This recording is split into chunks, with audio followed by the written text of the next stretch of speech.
Hi everyone, my name is Christina Loback and I'm an immigration lawyer at Spousal Legal. This is video number 5 in our series on Canadian spousal sponsorship. In this video, we are discussing the government's requirement that sponsors who are currently outside of Canada prove their intention to live in Canada. Canadian immigration regulations allow Canadian citizens, but not permanent residents, who live outside of Canada to sponsor their spouse, common law partner, conjugal partner, or dependent children.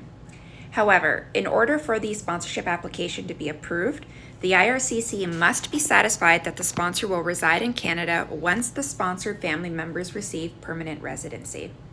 This requirement often confuses people, so let's break it down. How can a Canadian citizen sponsor who doesn't presently live in Canada prove that they intend to relocate to Canada?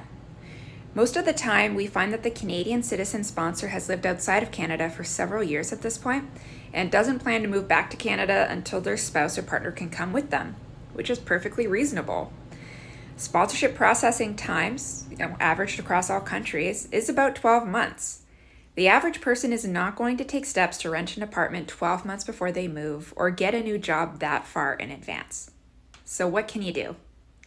Let's remember that when an immigration officer assesses your sponsorship application, they are reviewing the application as a whole. No one document or single piece of evidence is going to be determinative. For that reason, Canadian sponsors need to take a holistic approach to demonstrating their intent to reside in Canada. Think about some of these questions. Where do you plan to live in Canada? When you live in Canada, are you planning some type of temporary living arrangement? Maybe rooming with your parents at first? Or will your living arrangements be more permanent, like purchasing a house? What do you plan to do for work?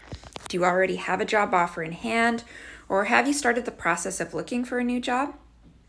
Do you have any bank accounts in Canada that are still open? Or maybe your provincial driver's license is still current? Gather up whatever evidence you have and sit back to consider it from an immigration officer's perspective.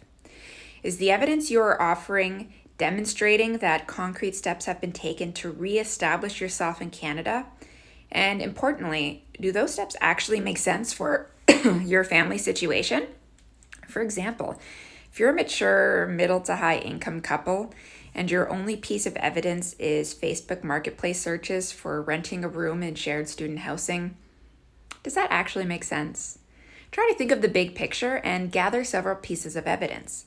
Maybe you have a mortgage pre-approval from a bank and your parents swear an affidavit that you will be staying with them while you house hunt. That's a bit more persuasive. Now, as a general rule of thumb, evidence that can be third-party verified will be more compelling.